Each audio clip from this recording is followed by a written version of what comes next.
कोई भी प्रिंसिपल बना देंगे, कहेंगे देखो भाई ये तो है ही, है ना, ये तो भगवान ने कहा ही है, बस उसको प्रिंसिपल बना के आगे बढ़ा देंगे।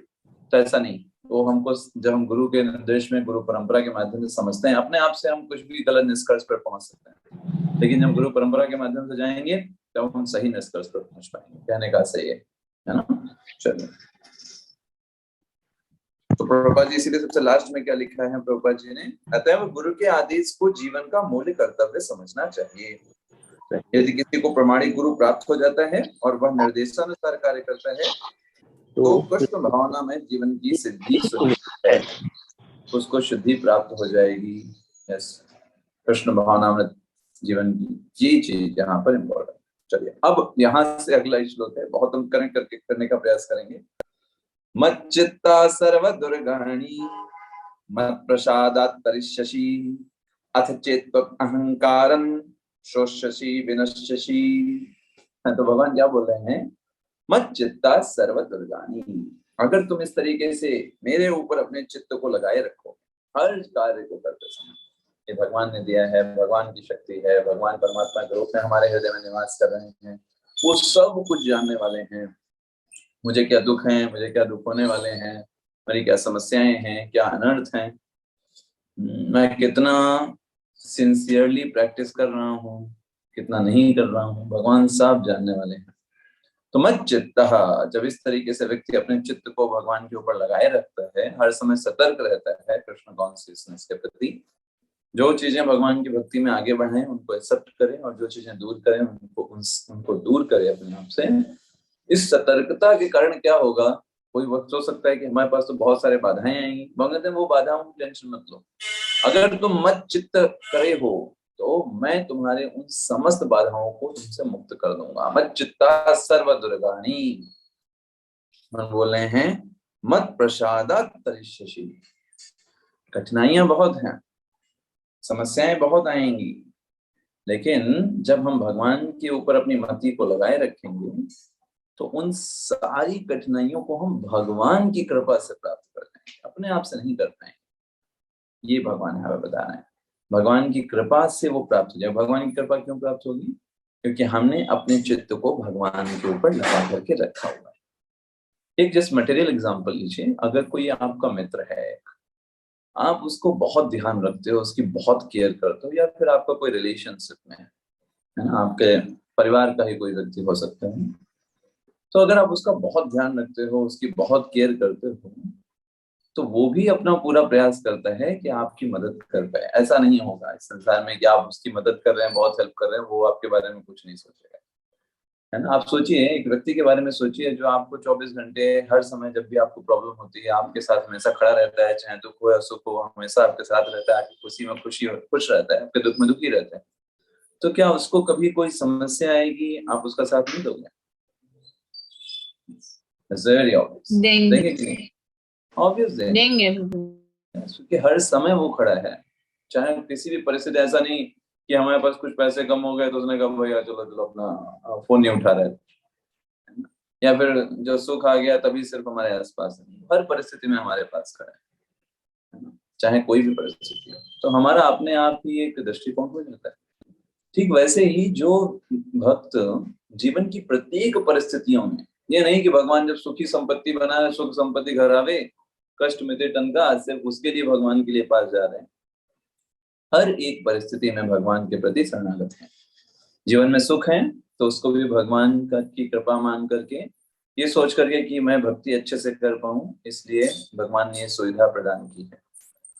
मैं इसके योग्य नहीं हूँ, लेकिन फिर भी भगवान कृपालु है, उन्होंने ये सुख दिया है ताकि मैं उनकी भक्ति को अच्छे से कर पाऊँ। और जीवन में जो दुख है तो ये सोचे कि अरे भगवान तो इतने कृपालु हैं, वो दुख इसलिए दे रहे हैं, मैंने तो पाप बहुत ज्यादा किए होंगे, लेकिन भगवान छोटा करके दे रहे हैं, है ना, ताकि उसके कर्म फल भी कट जाएं, मेरा सारे कर्म फल कट जाएं और मैं भगवत धाम आसानी से जा पाऊं। अगर कर्म फल रह जाएंगे तो अगला जन्म फिर लेना पड़ेगा, इसलिए भगवान क्या कर रहे हैं, उन सारे पापों को छोटे छोटे टोकन में देते जा रहे हैं। अब आप सोचो, जो व्यक्ति इस दृष्टिकोण के साथ भगवान को अप्रोच करता है, चाहे कुछ भी हो जाए, दुख सुख हो, जीवन की परिस्थितियां कितनी विपरीत हो, कभी भी अपने भगवान के प्रति गलत दृष्टिकोण नहीं रख सकता। हाँ, ये भक्त की डेफिनेशन में ही नहीं। कोई भक्त भगवान को दोष देने लगे, जैसे हम मूवीज में देखते हैं जब कुछ बढ़िया चलता है सब बढ़िया रहता है, जैसे ही कुछ खराब हुआ सीधे गए मूवीज में, है ना, कि भगवान हो कि पत्थर की मूर्ति हो, लोग भगवान को उल्टा सीधा बोलने लगते हैं, फिर सारी घंटियां हिलने लगती हैं, है ना, और कुछ अचानक से होता है, सब कुछ ठीक हो जाता है। Not like that.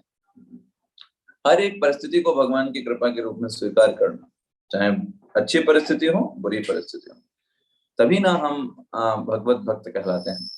भक्त का मतलब है कि वो व्यक्ति भगवान को अपने प्रियतम के रूप में देखता है, और प्रियतम अपने प्रिय का क्यों बुरा करेगा, इस बात को समझिए। यस, एक पिता क्या अपने बच्चे का कभी बुरा चाहता है? नहीं। तो कैसे भगवान हमारा बुरा चाहते हैं? हमारे छोटे दृष्टिकोण के कारण हम सोचते हैं, अरे भगवान ने मेरे साथ ये गलत किया, भगवान ने ये मेरे साथ गलत किया, भगवान ऐसा कर देते तो ज्यादा अच्छा होता है। ऐसा ये सब बोलना इस बात को बताता है कि आप ये कहना चाहते हो कि भगवान के पास आपसे कम बुद्धि है, क्योंकि आप उनको जब बताएंगे कि उनको कैसे करना चाहिए था तब ज्यादा अच्छा होता है। भक्त का मतलब है उसे ये पता होता है कि भगवान सर्वज्ञ हैं और सब कुछ जानते हैं। कोई ऐसी चीज नहीं है जो उनको नहीं पता है। मेरे अंदर से लेकर बाहर तक, इवन पूरे विश्व के हर एक व्यक्ति के बारे में जो नॉलेज है वो सब भगवान को पता है, और जो उसके लिए सबसे बेस्ट हो सकता है भगवान वो करता है, भले हम अपने इन छोटी सी सोच से, छोटी सी बुद्धि से ना समझ पाए। ये दृष्टिकोण भक्त का होता है। भगवान क्या कहते हैं, ऐसा भक्त जो रहता है मत प्रसादात तरिष्यसि। जो भव सागर है वो बहुत बड़ा है, हम नहीं कर पाएंगे, लेकिन भगवान की जब कृपा होगी, भगवान क्या करेंगे, उसके साइज को छोटा कर देंगे भव सागर के, तो हम पार कर जाएंगे। श्रीमद् भागवतम में श्लोक आता है कि जो भव सागर है वो समुद्र के समान है, लेकिन जब भगवान की कृपा प्राप्त होती है तो वो भव सागर एक गाय के बछड़े के खुर के समान रह जाता है। जितना उसमें पानी आता है उतना बड़ा भव सागर रह जाता है। तो बताइए उसको पार करने में कोई कठिनाई होगी? कोई कठिनाई नहीं होगी, ये भगवान बताता है। तो इसलिए हमें भरोसा भगवान की कृपा का है, लेकिन वो कृपा तब प्राप्त होगी जब हम सिंसियर हों, हम भी उस तरीके से भगवान को अप्रोच करें, उस सेवा भावना के साथ। चाहे किसी भी दृष्टिकोण, कोई भी चीज हमारे जीवन में आए, कभी भी भगवान के ऊपर गलत दृष्टिकोण ना हो कि भगवान ने गलत किया, ये धारणा ही ना हो। भगवान कैसे गलत कर सकते हैं, ये धारणा, तब जो है चीज, तब हम भगवान की जो होता है बोलते हैं तत्तेनुकंपा सुसमीक्षमाणो भुंजान एवात्मकतम विपाकम। भगवान कहते हैं कि ऐसा व्यक्ति जो इस प्रकार का दृष्टिकोण रखता है वो व्यक्ति मुक्ति के योग्य है, उसकी मुक्ति तो होगी ही होगी, ऐसा बताया जाता है। अब भगवान आगे क्या बोल रहे हैं, अथ चेत अहंकारं शोष्यसि विनक्ष्यसि। लेकिन अगर तुम ऐसा नहीं कर पाए, ऐसा अगर नहीं करोगे, तुम मिथ्यावत सोचोगे कि तुम स्वामी हो, तुम सारी चीजों को कर रहे हो, तुम युद्ध नहीं करोगे तो सब कुछ रुक जाएगा या ये लोग नहीं मारे जाएंगे, तुम अहंकार बस अपने आप को स्वामी मान रहे हो, तो विनाश हो जाएगा। यहाँ पर विनाश का अर्थ क्या है? विनाश का अर्थ क्या है? आत्मा के दृष्टिकोण से विनाश क्या है? विनाश इस मनुष्य जीवन रूपी जो हमको इतना अच्छा मौका मिला है इसको खो दे, फिर जन्म मृत्यु के चक्र में पड़ जाए, फिर किसी माता के गर्भ में कोई पशु रूप में या मनुष्य रूप में जा करके फिर जन्म ले। ये विनश्यसि नहीं है, और तो क्या है? इतना अच्छा मौका मिला, सब कुछ मिला। जैसे कोई है, एक सिंपल सी बात आपको बताएं, किसी का IIT में एडमिशन हो गया। अब IIT तो भाई बहुत बड़ी चीज होती है, ऐसे तो बच्चों का होता नहीं है ऐसे। अब IIT में एडमिशन हो करके वो व्यक्ति क्या करे, वहां पे फेल हो जाए, तो क्या बोला जाएगा? एक तरीके से नासी हो गया। इतना बड़ा डिग्री, इतने बड़े जाने डिग्री मिल सकती थी, बस थोड़ा सा अच्छे से पढ़ाई कर लेता। IIT तो पहले से मिल गई थी, थोड़ा सा पढ़ाई करता, पास कर लेता, बढ़िया जॉब तो थी। वैसे ही हमको IIT ही मिला है। IIT तो कुछ भी नहीं है, हम IIT में ही। मनुष्य जीवन दुर्लभ मानव जन्म लभिया संसारे। बहुत मानव जन्म बहुत दुर्लभ है, हमको मिला हुआ है, लेकिन हमें तो हमने तो बाय डिफॉल्ट लेकर के रखा है। That's a problem. तो भगवान क्या कह रहे हैं, अगर मेरी बात नहीं सुनोगे, तुम सोचोगे अहंकार वश मैं तो, मेरा तो यही मन कर रहा है, मैं तो यही करूंगा, मैं युद्ध नहीं करूंगा, मेरे गुरुजन हैं, मैं उनके कैसे बाण चलाऊं। अगर अहंकार बस तुम अपने मन की करोगे, विनाश कर बैठोगे। भगवान ये बता रहा है, और भगवान ने बहुत प्रैक्टिकल बता रहे हैं। प्रभुपाद जी तात्पर्य में बता रहे हैं कि देखो, किसी भी व्यक्ति को मिथ्या अहंकार में नहीं बह जाना चाहिए। मिथ्या अहंकार का मतलब क्या है? मैं स्वामी हूँ, ये मेरा शरीर है, अब मैं जैसे चाहूं वैसे कर सकता हूँ। ये सब मिथ्या अहंकार है। आप कुछ नहीं कर सकते। एक बार शरीर जो है आपके नियंत्रण में नहीं है। अगर शरीर आपके नियंत्रण में होता है तो आप में से कौन ऐसा व्यक्ति है जो बूढ़ा होना चाहता है? कोई भी नहीं। अगर शरीर नियंत्रण में होता, कौन व्यक्ति है जो बीमार होना चाहता है? कोई भी बीमार नहीं होना चाहता। अगर शरीर नियंत्रण में है तो क्यों आप बूढ़े हो रहे हैं, क्यों आप बीमार पड़ जाते हैं? आपके नियंत्रण में शरीर नहीं है। ये हमको सिर्फ मिथ्या अहंकार होता है कि मैं शरीर हूँ, मेरा शरीर, मैं इसको कंट्रोल कर रहा हूँ, मैं जैसा चाहूँ वैसा कर सकता हूँ। नहीं, ये पूरी तरीके से भौतिक प्रकृति के अधीन है। प्रभुपाद जी तात्पर्य में लिखते हैं कि पहले से कठोर भौतिक नियमों के अधीन है। yes. तो फिर क्या करिए जाए, हम तो बहुत बंधे हुए हैं। हाँ, एक तुम्हारे लिए आशा की किरण है। क्या है? जैसे ही वह कृष्ण भावना भावित होकर कर्म करता है, वह भौतिक दुश्चिंता चिंताओं से मुक्त हो जाता है। तो विनश्यसी का मतलब क्या है कि हम कृष्ण भावनामृत में कार्य नहीं कर रहे हैं, यही विनश्यसी है। हम अहंकार वश होकर के सोच रहे हैं मैं इस एंजॉय करूंगा, 4 दिन की चांदनी, यहाँ जाएंगे, वो करेंगे, ये करेंगे, भक्ति नहीं करेंगे। ये है अहंकार वश कार्य करना। और भक्ति पर पूर्वक कार्य करना मतलब गुरु के निर्देश में रह करके, शास्त्रों के आदेश के आधार पर, भगवान के बताए गए नियम के आधार पर भक्तिमय जीवन जीना, ये भगवान के द्वारा दिया गया मार्ग है। तो भगवान के द्वारा दिए गए मार्ग को ना स्वीकार करके अपना अहंकार बस कि मैं स्वामी हूँ, मेरा ये शरीर है जो आपको सिर्फ 60-70 साल का मिला है, उसको ही खुद मान करके जीवन के सुखों के पीछे बस भागते रहना, जो कि मृग मरीचिका के समान है, कभी नहीं मिलने वाले, इसे ही कहते हैं विनश्यसी। तो वापस वो जन्म मृत्यु के चक्कर में जा गिरता है। इससे बड़ा विनाश और क्या होगा? आप सोचिए, आपने अपने ये जो मनुष्य जीवन मिला है इसको गंवा दिया, इससे बड़ा और क्या नुकसान हो सकता है? क्योंकि देखिए, हम जब आते हैं संसार में तो हम खाली आते हैं, अपने पास कुछ तो लाते नहीं है यहाँ पे। बाद में हमको पता चलता है अच्छा ये माता है, ये पिता है, ये परिवार के लोग हैं, ये वो हैं, अच्छा हमारे पास इतनी जायदाद है, हमारे पास इतनी जमीन है, ये हमारा घर है। ये तो सब बाद में चीजें पता चलती हैं। आते हैं तो हमारे पास क्या होता है? हम क्या जानते हैं? कुछ नहीं जानते, ना कुछ लेकर के आते हैं। और जब जाते हैं यहाँ से तब भी ना ही कुछ लेकर के जाएंगे, ना ही हमारी कोई जमीन जायदाद या हमारे कोई संबंध यहाँ से जाने वाले हैं। लेकिन उस बीच के उस 60-70 सालों में हम जितना ज्यादा अपने आप को भौतिकता में लिप्त करें, वो ठीक वैसे ही है कि कोई व्यक्ति एक डूब रहा है नदी में और उसके ऊपर और भार डाल दिया जाए, तो क्या होगा? वो डूबेगा या निकलेगा? डूबेगा। जितना भार होगा उतना डूबेगा। तो बुद्धिमानी क्या है? बुद्धिमानी यह है कि जितना कम भार हो सके। ठीक है, भार तो है ही, शरीर ही खुद भार है, वो भी खुद ही डूबने में हमारी मदद कर रहा है। लेकिन जितना कम भार हो सके उतना कम भार हो, चांस ज्यादा है कोई देख लेगा, बचा लेगा।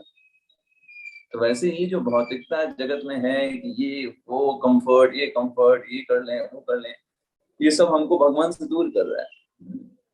प्रभुपाद जी तात्पर्य में क्या लिखते हैं?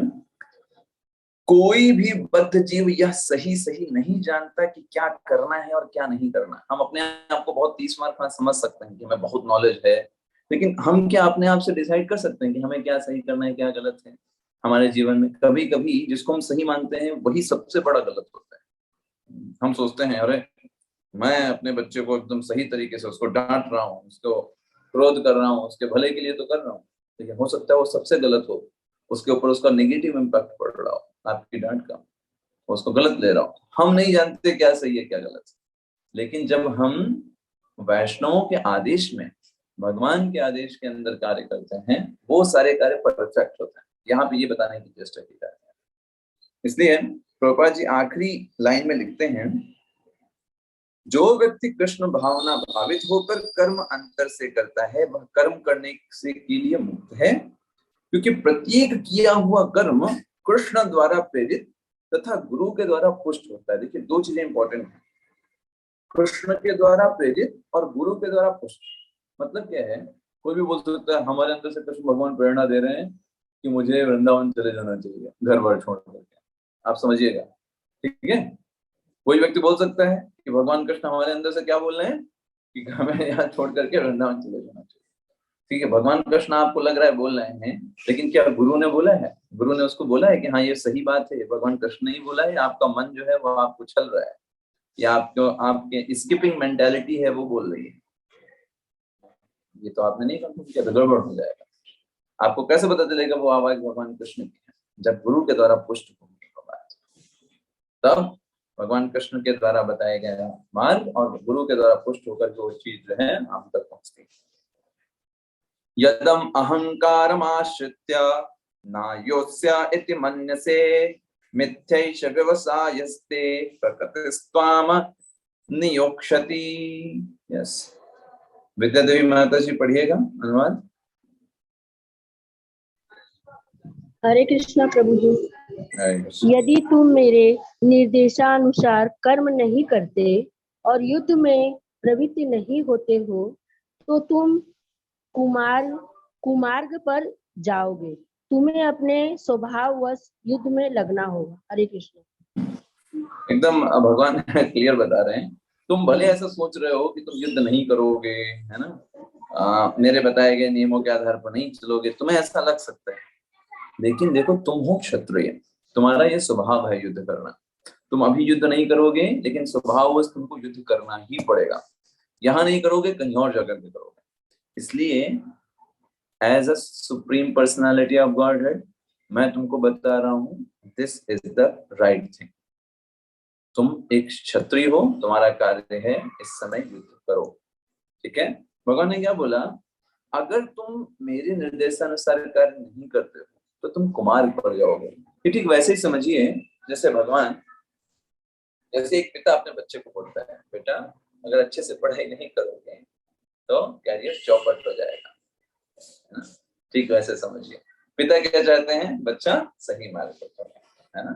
तो वैसे ही भगवान अर्जुन को क्या समझा रहे हैं? बेटा अगर आप इसको नहीं करोगे, मेरे द्वारा बताए गए मार्ग पर नहीं बढ़ोगे, तो आप अपने आप कुमार पर क्यों जाओगे? देखो, युद्ध करना तुम्हारी प्रवृत्ति है, तुमने छोड़ दिया, यहाँ युद्ध नहीं किया, सही जगह पर युद्ध नहीं किया, तो आप जहाँ आप ब्राह्मण का कार्य करोगे, आप जाकर के भिक्षा मांगोगे, भिक्षा में कोई ऊपर नीचे बोल दिया, आप वहां युद्ध करने लग जाओगे। तो युद्ध करना आपकी प्रवृत्ति है, तो अपनी प्रवृत्ति को आप मेरे निर्देशानुसार लगाए। भगवान का यहाँ पर ये कहने का आशय है, और वो जब होगा वो परफेक्ट होगा। प्रभुपाद जी तात्पर्य में लिखते हैं अर्जुन जो है वो मिथ्या अहंकार वश डर रहा है। क्यों डर रहा है? उसके डर का कारण क्या? वो क्या बोल रहा है कि भाई हमारे गुरु हैं, पितामह हैं, उनका मैं वध कर दूंगा, मुझे पाप लगेगा, ये उसका डर है मिथ्या अहंकार के कारण। क्यों मिथ्या अहंकार बोल रहे हैं? अरे भाई, जब स्वयं भगवान वहां पर बैठे हुए हैं, वो आपको कह रहे हैं कि इनको कोई पाप नहीं लगेगा, मैं कह रहा हूँ कि तुम उनको वध करो, लेकिन अर्जुन सोच रहा है नहीं, मैं अगर गुरु पितामह का वध करूंगा तो मुझे पाप लगेगा। ये अर्जुन का मिथ्या अहंकार। आप समझ पा रहे हैं? अर्जुन का मिथ्या अहंकार क्या है कि वो ये नहीं समझ रहा है कि भगवान स्वयं कह रहे हैं जब तुमको पाप नहीं लगेगा। जैसे आप सिंपल सोचिए कि सरकार ये कह रही है सैनिकों से मारो पाकिस्तानी से जो लोग तुमको अटैक कर रहे हैं, तुमको कोई दिक्कत नहीं, हम गोल्ड मेडल देंगे, तुमको परमवीर चक्र देंगे। लेकिन मान लीजिए इंडियन सैनिक बोले ओ कैसे मारे, हमको तो पाप लगेगा, बेचारे गोली लग जाएगी, खून निकलेगा, दर्द कितना दर्द होगा ऐसे समझो आप, है ना। तो जब गवर्नमेंट तुमको कह रही है कि तुमको कोई दंड नहीं मिलेगा, तुमको उल्टा तुमको परमवीर चक्र मिलेगा, जितना तुम युद्ध में जितने लोगों को मारोगे, क्योंकि वो लोग तुम्हें नुकसान पहुंचा रहे हैं, धर्म के लिए नुकसान पहुंचा रहे हैं, पूरी संस्कृति को नुकसान पहुंचा रहे हैं। ऐसे ही भगवान बोले अर्जुन तुम इन दुर्योधन जैसे राक्षसों का वध करो, ये लोग पूरे समाज को तबाह कर रहे हैं। लेकिन अर्जुन कह रहा है वो कैसे मैं मारूं अपने गुरु पितामह को? क्यों नहीं मारोगे? क्योंकि वो लोग भी उसका साथ दे रहे हैं। यस, और जो कोई साथ देता है उसका उतना ही उसको भी पाप लगता है, वो भी उतना ही मारे जाने का हक है, चाहे कोई भी हो। यस, तो दैट्स द थिंग। भगवान इस प्रभुपाद जी कितना सुंदर बताते हैं बाद में कि भगवान साक्षात उपस्थित हैं और उसे युद्ध करने का आदेश दे रहे हैं, फिर भी वो कह रहा है कि मैं नहीं मारूंगा। प्रभुपाद जी कहते हैं यही है बद्ध जीव की विस्मृति, यही है बद्ध जीव। मुक्त जीव कभी नहीं सोचेगा। जब भगवान कह रही है खत्म, दैट्स ऑल। मेरे असली संबंध क्या है, कौन है? भगवान असली संबंध। ममैवांशो जीव लोके, बद्ध जीव लेकिन क्या सोचता है, ये संबंधी वो संबंधी, दुनिया भर की जो सारी चीजें, इसीलिए उसका नाम बद्ध जीव है, बंधा हुआ है, कंडीशनड है। तो भगवान को असली संबंधी ना मानकर पूरी दुनिया को अपना संबंध बनाएगा, दूर दूर के सब रिलेशन बनाएगा, भगवान को संबंध नहीं बनाएगा, भगवान की बातें नहीं स्वीकार करेगा, इसलिए वो बद्ध जीव है। तो प्रभुपाद जी लिखते हैं सर्वोत्तम मार्ग यही है कि परमेश्वर से निर्देश प्राप्त करके कर्म किया जाए। भगवान जो करे वो करना चाहिए, उसमें नहीं सोचना चाहिए कि पाप लगेगा कि पुण्य लगेगा।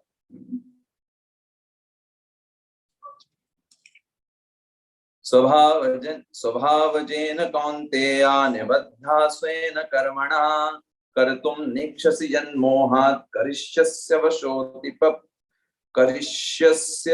वशोऽपि तत्। यस, रंजीत प्रभु पढ़िएगा। हनुमान। हरे कृष्णा प्रभु जी, दंडवत प्रणाम। हरे कृष्ण। मैं थोड़ा सा इंग्लिश में पढ़ रहा हूँ प्रभु जी, क्योंकि मेरे पास जो कोई नहीं।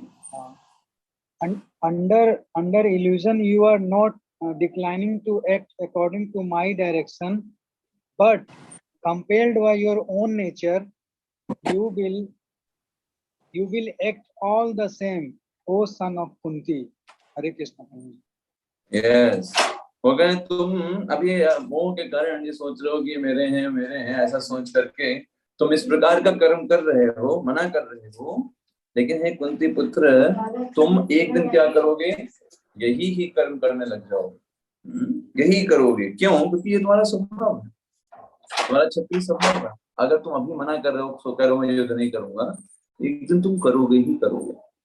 इसलिए as a supreme personality of God है, as your spiritual master, I am saying to you, please do it।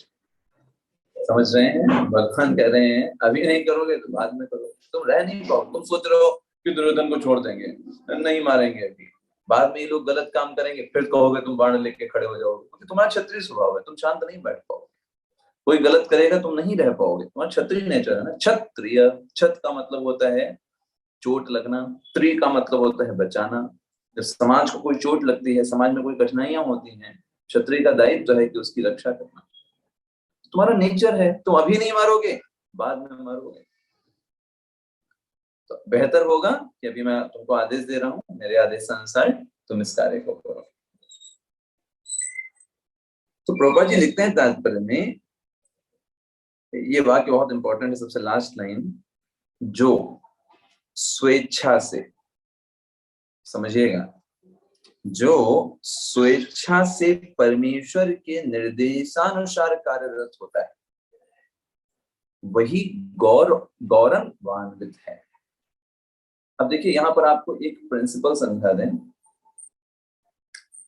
आपकी फ्री विल है कि आप भगवान ने जो चीजें बताई हैं उसके अनुसार कार्य करें अथवा ना करें, ये आपकी फ्री विल। अगर आप भगवान के द्वारा बताए गए मार्ग पर अपने जीवन यापन करते हैं तो आपका जीवन गौरवान्वित होगा। यू आर ग्लोरियस, जैसे अर्जुन ग्लोरियस हो। जस्ट उन्होंने क्या किया, जो भगवान ने बताया उस मार्ग को अपना कर। अगर कोई व्यक्ति भगवान के द्वारा बताए गए मार्ग को ना अपना करके नहीं अपनाता है, शास्त्र के अनुसार कार्य नहीं करता है, तो वो व्यक्ति अपने आप प्रकृति के 3 गुणों में बंद करके काम करेगा। That is the thing. उससे बाहर नहीं निकल पाएगा कभी वो। प्रकृति जिस तरीके का शरीर मिला हुआ है उस तरीके से ही वो बहता हुआ जाएगा, गलत कर्मों में अपने आप प्रवृत्त हो जाएगा। तो बेहतर क्या होगा, हम अपनी फ्री विल को किसकी सेवा में लगाएं, भगवान क्या कह रहे हैं। हमारा मन है ये करने का, दैट्स ओके, हमारा नेचर है। जैसा शरीर मिला है, किसी का आलसी शरीर है, किसी का शरीर जो है बहुत भारी हो सकता है तो उसको कई काम नहीं कर पाए, कोई बहुत हल्का दुबला हो सकता है, बहुत कुछ कर ले। तो हमारा शरीर तो हमें नेचर से प्राप्त हुआ, लेकिन क्या हम भगवान की सेवा में अपनी फ्री विल को लगाएं? That's the thing which we have to understand.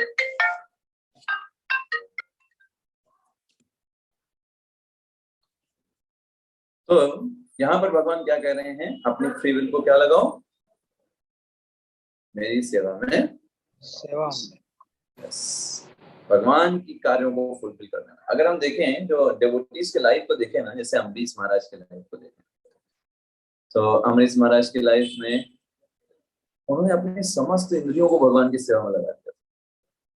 और जब बताया जाता है उनके बारे में कि सारी इंद्रियां भगवान की सेवा में लगी हैं, तो आता है कि अच्छा उन्होंने अपनी इच्छाओं का क्या किया, क्योंकि इच्छाएं तो उनकी होती हैं, उसको क्या सेवा में लगाया। तो उसके बारे में आता है कि उन्होंने अपनी इच्छाओं को भगवान की इच्छाओं को पूरा करने में लगा दिया। That is the thing. तो भगवान की इच्छा क्या है, भगवान की इच्छा क्या है? भगवान की इच्छा ये है कि संसार के सारे बद्ध जीव जो हैं भगवत सेवा में लग करके भगवत धाम वापस जाएंगे। किसकी इच्छा है? ये भगवान की इच्छा है। क्यों आते हैं भगवान बार बार इस भौतिक जगत में? अपना आध्यात्मिक जगत में आनंद से रहेंगे, क्या जरूरत है इस जगत में आने की बार बार? So just for कि हम बद्ध जीवों को रिमाइंड करें। तो भगवान की इच्छा क्या है कि बद्ध जीव वापस जाएं, आध्यात्मिक जगत जाएं, अपनी फ्री विल को मेरे प्रति समर्पित करके आध्यात्मिक जगत में आनंद पूर्वक रहे। ये उनकी फ्री विल, ये उन भगवान की इच्छा है। तो इसी को पूरा करने में अम्बरीश महाराज ने उसको लगा दिया कि हाँ भाई, कैसे मैं जीवात्माओं को भगवान के प्रति समर्पित कर सकता हूँ, क्या मेरी क्या है उसमें, मेरा क्या योगदान रह सकता है as a king, what can I do for that. चलिए नेक्स्ट श्लोक। तो प्रभुपाद जी ने इसके तात्पर्य में साफ साफ लिखा है, यदि कोई, सबसे पहले स्टार्टिंग में, यदि कोई परमेश्वर के निर्देशानुसार काम करने से मना करता है तो वह गुणों द्वारा कर्म करने के लिए बाध्य होता है। That's the basic principle. वो गुणों के द्वारा करेगा ही करेगा, वही रजोगुण तमोगुण उसको कराएंगे। चलो भाई तुम भगवान की तो मान नहीं रहे, तो भी चलो हमारी सेवा करो। कहने का सेंस क्या है, दो ही सेवाएं कर सकते हैं, या तो भगवान की सेवा करो या माया की सेवा करो। माया इन द सेंस प्रकृति के तीन गुण, वो कराएंगे सेवा आपसे। और अगर भगवान की सेवा करते हैं तो अपने आप इन तीनों चीजों से आप ऊपर उठ जाते हैं। ईश्वरः सर्वभूतानां हृदय से अर्जुन तिष्ठति, भ्रामयन् सर्वभूतानि यन्त्रारूढानि मायया। तो अभी भगवान अर्जुन को ये बता रहे हैं कैसे भगवान प्रत्येक जीव के हृदय में परमात्मा के रूप में स्थित है। बस भगवान इस चीज पे फोकस कर रहे हैं। भगवान कह रहे हैं ईश्वरे सर्वभूतानाम, जितने भी भूत हैं, भूत का मतलब होता है जीव, सर्वभूतानाम हृदय से तिष्ठति, सबके हृदय में ईश्वर स्थित है। ईश्वर का मतलब क्या है? नियंत्रण करने वाले। तो नियंत्रण करने वाला कौन है? ईश्वर सबके हृदय में उपस्थित है, वो है परमात्मा। भगवान का ही एक, आप बोल सकते हैं, विस्तार परमात्मा। तो कहाँ स्थित है? सभी के हृदय में स्थित है। और भ्रामयन् सर्वभूतानि यन्त्रारूढानि मायया, और सभी जीवों के हृदय में वो रह करके क्या कर रहे हैं? सभी को अलग अलग शरीर प्रदान कर रहे हैं, सभी को अलग अलग शरीर प्रदान कर रहे हैं उनकी इच्छा के आधार पर। यस, यहाँ पर इस चीज को प्रकाशित किया गया है। हरे कृष्ण कृष्ण कृष्ण हरे हरे राम राम राम।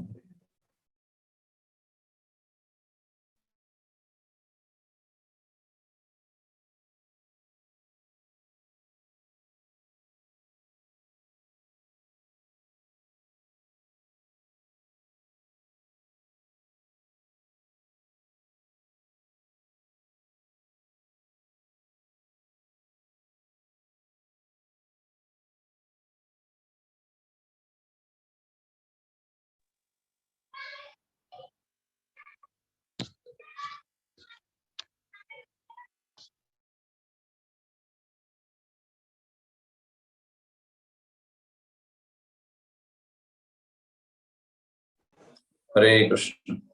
सभी को आवाज आ रही है? जी प्रभु जी।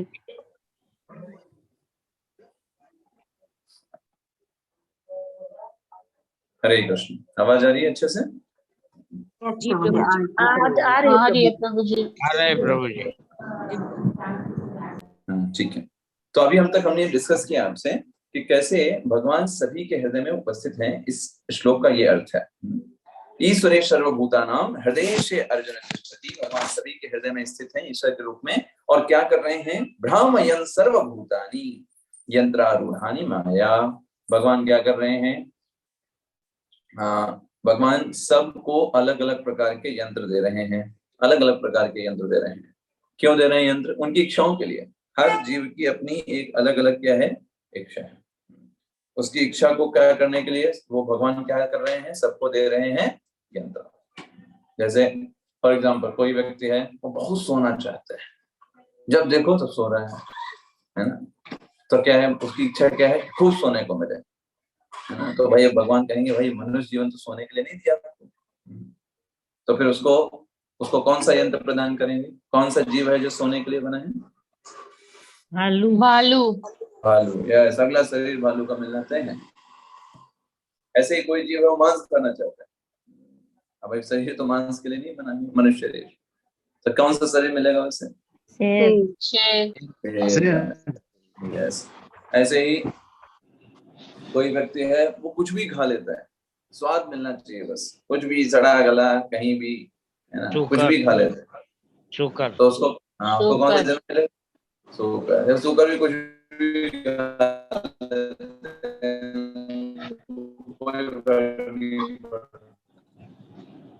वॉइस ब्रेकिंग प्रभु जी। तो ऐसे करके ये अलग अलग प्रकार के ही शरीर के, ओके जस्ट अ मिनट, अभी ठीक है आवाज, हाउ इट्स क्लियर, यस वेद देवी माता जी आवाज ठीक आ रही है, आवाज आ रही है, या सभी को मैं प्रकृति के द्वारा निर्मित, अच्छा, सभी को मैं प्रकृति के द्वारा निर्मित अलग अलग प्रकार के शरीर दे रहा हूँ। ये भगवान परमात्मा के रूप में स्थित होकर के प्रकृति के द्वारा ये कार्य करा रहे हैं। तो भगवान अर्जुन को बोलते हैं, अर्जुन तमेव शरणं गच्छ सर्वभावेन भारत तत्प्रसादात् परम शांतिं स्थानम प्राप्यसि शाश्वतम। इसलिए अर्जुन तुम ऐसे परमात्मा की शरण में जाओ, है ना, ऐसे परमात्मा की शरण में जाएं, अर्जुन को भगवान बोल रहे हैं।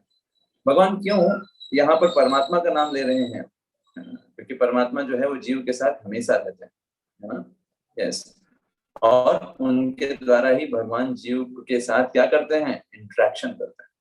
परमात्मा भगवान के विस्तार हैं, जैसे अभी हम सब जीव हैं, हमारे साथ परमात्मा है, हमारे पड़ोस में परमात्मा जो है वो स्थित है, और उनसे हमारा रेसिप्रोकेशन होता है। वो सब हमको शक्ति प्रदान करते हैं, हमें बल प्रदान करते हैं। तो भगवान बोल रहे हैं, अर्जुन तुम उन परमात्मा की आवाज को सुनो और समझो, और उसे गुरु के द्वारा पुष्ट होकर के उसको एग्जीक्यूट करो। यस। अब भगवान सबसे लास्ट में क्या बोल रहे हैं, इति ते ज्ञानमाख्यातं गुह्याद्गुह्यतरं मया विमश्येत दशेषेण यथेच्छसि तथा कुरु। यस, रमेश करण को पढ़ेगा अनुवाद। हरे कृष्ण प्रभु जी। हरे कृष्ण।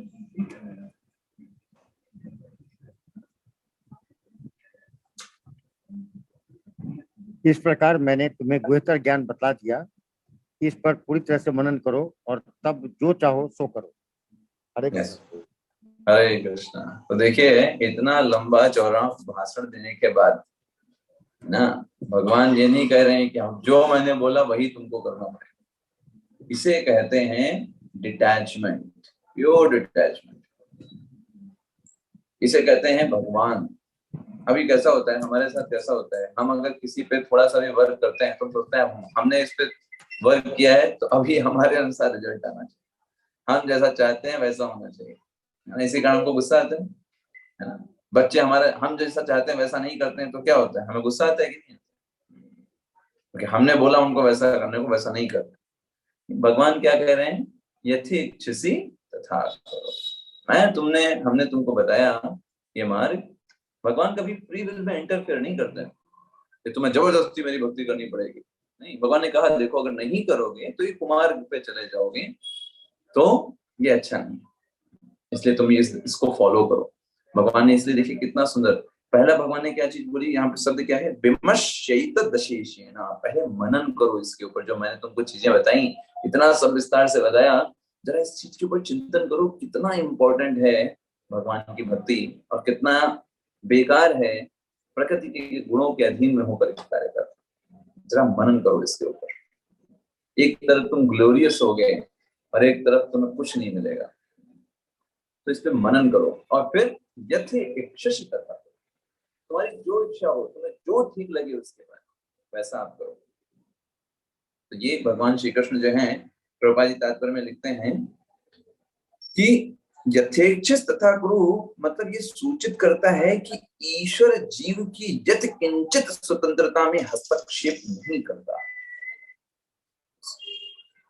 वो समझा सकते हैं, स्वतंत्रता में हस्तक्षेप नहीं करता, और हमें भी नहीं करना चाहिए किसी भी जीव की स्वतंत्रता में हस्तक्षेप। जब भगवान नहीं करते तो हम कैसे कर सकते? हम क्या कर सकते हैं? जैसे भगवान ने समझाया वैसे समझा सकते हैं किसी जीव को। आप समझा सकते हैं किसी को कि उसे भक्ति करना है, उसे संसार के इस माया जाल में नहीं फंसना है। लेकिन अगर कोई जीव आत्मा नहीं करना चाहता है, वो भौतिक संसार में फंसा हुआ है, आप कुछ नहीं कर सकते, आप उसे फोर्स नहीं कर सकते। So, भक्ति इज नॉट अबाउट फोर्स, किसी को जबरदस्ती तुम्हें करना पड़ेगा। You can only give knowledge, उसको असली आप उसको फैसिलिटेट कर सकते हो, उसकी मदद कर सकते हो ताकि वो भक्ति में और आगे बढ़े, और अच्छे से सीखे, और अच्छे से लर्न करे। लेकिन अगर उसने ये डिसाइड कर लिया कि उसको भक्ति नहीं करनी है, you can not do anything. आप उसे फोर्स करके भक्ति नहीं करा सकते। तो कभी कभी लोग चिंता करते हैं, ये भक्ति क्यों नहीं कर रहे हैं, हमारे परिवार में ये भक्ति क्यों नहीं कर रहे हैं, ये भक्ति क्यों नहीं कर रहे हैं, इनको भी भक्ति करना चाहिए। आप फोर्स नहीं कर सकते किसी को, आपकी चॉइस थी इसलिए आप भक्ति कर रहे हो। याद रखिए, आप भक्त हो, ये किसकी चॉइस है? It's your choice. और आपकी चॉइस क्यों है? क्योंकि भगवान ने आपको चुना है। सो मेनी सोल्स, मनुष्याणाम सहस्रेषु कश्चित् यतति सिद्धे यततामपि सिद्धानाम कश्चिन् माम वेत्ति तत्त्वतः।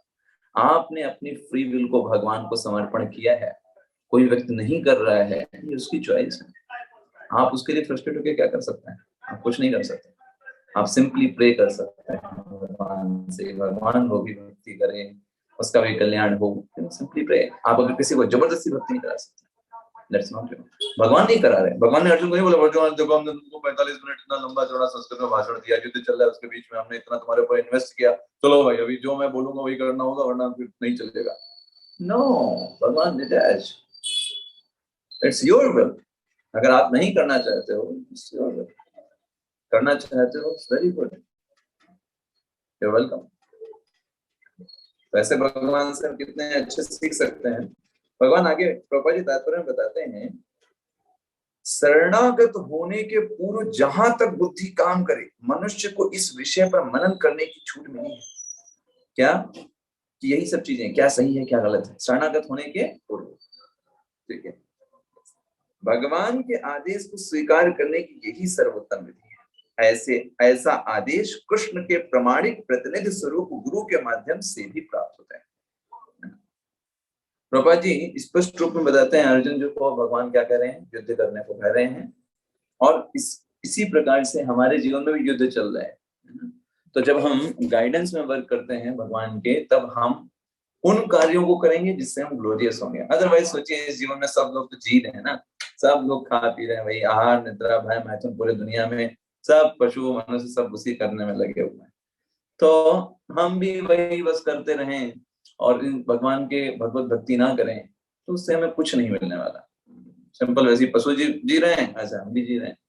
लेकिन जब हम भगवत भावना और भक्ति में कार्य करते हैं, निस्वार्थ भावना के साथ भगवान की सेवा के लिए अपने जीवन को न्यौछावर करते हैं, that is the glory, that is the glory. ठीक है, तो हम यहीं पे रखेंगे आज से श्लोक तक। इसके आगे फिर नेक्स्ट क्लास में करेंगे। ओके, किसी का कोई प्रश्न तो नहीं है? ठीक है प्रभु जी, किसी का कोई प्रश्न तो नहीं है? आप हैंड रेज कर सकते हैं if you have any doubt और एनीथिंग। ओके, ठीक है, तो फिर नेक्स्ट क्लास में मिलेंगे हम शुक्रवार को। हरे कृष्ण। सभी के चरणों में दंडवत प्रणाम।